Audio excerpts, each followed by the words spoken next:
ప్రియమైన దేవుని పిల్లలారా, ప్రభువైన యేసుక్రీస్తు వారి పేరట మీ అందరికీ వందనాలు. ప్రభువు పేరట మీ అందరికీ శుభములు, దీవెనలు కలుగునుగాక. ఈ ఉదయకాలం పరిశుద్ధ గ్రంథం నుండి దేవుని వాక్యాన్ని చదువుకుందాము. గలతీయులకు రాసిన పత్రిక 6వ అధ్యాయము 8వ వచనాన్ని చదువుకుందాము. ఆత్మను బట్టి విత్తువాడు ఆత్మ నుండి నిత్య జీవమును పంటను కోయును. దేవుడు తన మాటలు మన అందరి కొరకు దీవించునుగాక. ఆమేన్. ప్రియమైన దేవుని పిల్లలారా, విత్తనాలు విత్తేటప్పుడు అది నష్టమే అనిపిస్తుంది. ఎందుకంటే మనము మళ్ళీ వాటిని చూడకుండా ఉండేటట్లు మంచి విత్తనాలను భూమిలో పాతి పెడతాం. ఆత్మను బట్టి విత్తటం కూడా అలాగే అనిపిస్తుంది. ఎందుకంటే మనలను మనం తృణీకరించుకొని ప్రభువును వెంబడిస్తుంటే దాని వలన ఏమి ప్రయోజనం ఉన్నట్లు కనిపించదు. అయినప్పటికీ మనం దేవుని వాక్యాన్ని ధ్యానిస్తూ ఆయన కోసం జీవిస్తూ ఆత్మను బట్టి విత్తుకుంటూ వెళ్తే దేవుని మహిమార్థమై మనల్ని మనం సమర్థించుకుంటే, మనల్ని మనం సమర్పించుకుంటే మన ప్రయాస వ్యర్థం కాదు. ప్రథమ ఫలముగా మనకు జీవం, సమృద్ధి జీవం, అలాగే నిత్య జీవం మనకు అనుగ్రహించబడతాయి. దేవుని గూర్చిన జ్ఞానములోను, దేవుని సహవాసములోను, దేవుని ఆనందములోను మనము ప్రవేశించే కొలది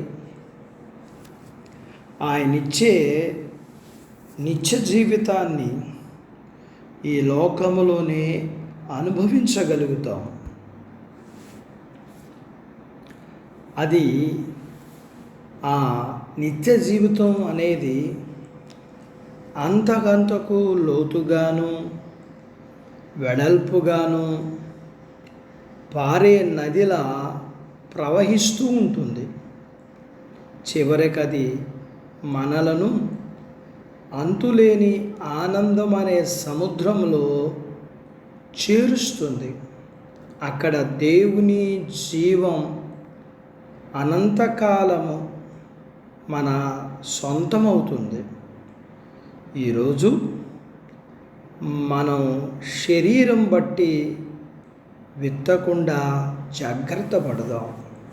అంటే శరీరాశల చొప్పున బ్రతకకుండా జాగ్రత్త పడాలన్నమాట.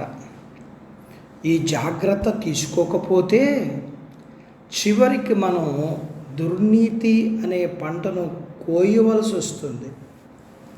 అయితే మన శరీరం ఎప్పుడూ దురాశలపైనే మొగ్గుతూ ఉంటుంది.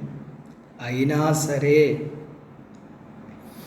ఉన్నతమైన, స్వచ్ఛమైన, అత్యంత ఆత్మీయమైన గమ్యం కోసం పరిశుద్ధ విజయముతో మన శరీరాలను లోబర్చుకుని జీవితం.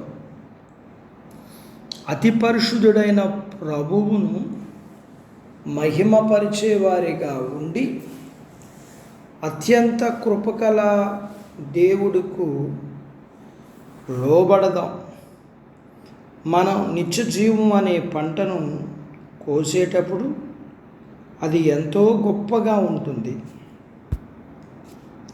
అంతులేని దైవాశీర్వాదం అనే పనలు కోసుకుంటాం. అది మనకు మహాపండగ. ప్రభు కృపను బట్టి ఆ విధంగా పనలు కోసేవారిగా దేవుడు మనలను సిద్ధపరచునుగాక. ఆమేన్. దేవుడు తన మాటలు మన కొరకు దీవించునుగాక. ఆమేన్. ప్రార్థించుకుందాము. నాతో పాటు ఏకీభవించండి.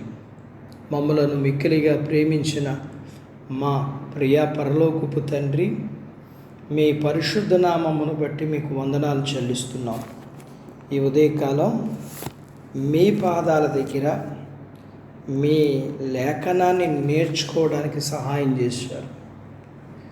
మేము మా యొక్క ఆత్మీయంగా మేము విత్తినప్పుడు మేము కోసుకునే అంతులేని ఆశీర్వాదము నిమిత్తమై మేము ప్రయాసపడేవారిగా ఉండగలగటానికి మాకు సహాయం చేయండి. మీ పిల్లలను కలిగినంతటిని దీవించండి. చిన్న బిడ్డలను, యవ్వనస్తులను, వృద్ధులను, స్త్రీ పురుషులను మీరు దీవించండి. వారి చదువుల్లో, ఉద్యోగ ప్రయత్నాలలో, ఉద్యోగాలలో ఆశీర్వాదం, పొలాలు, పశువులు, చేతి పనులు, వ్యాపారాలు మీరు దీవించండి. వివాహాలు కాని వారికి అవ్వడానికి, వివాహాలై గర్భఫలము లేని వారికి గర్భఫలం ఇమ్మని, గర్భఫలము కలిగిన వారికి సుఖమైన ప్రసూతి ఇమ్మని, ప్రసూతి అయిన వారికి ఆరోగ్యం ఇమ్మని, మీ పిల్లల అన్ని విషయాల్లో మీ పిల్లలకి మీరు మేలు చేయమని యేసు ప్రభు వారి పేరట స్తుతించి ప్రార్థించి అడిగినవన్నీ పొందుకుని నాము తండ్రి. ఆమేన్. దేవుడు మిమ్మును దీవించునుగాక. ఆమేన్.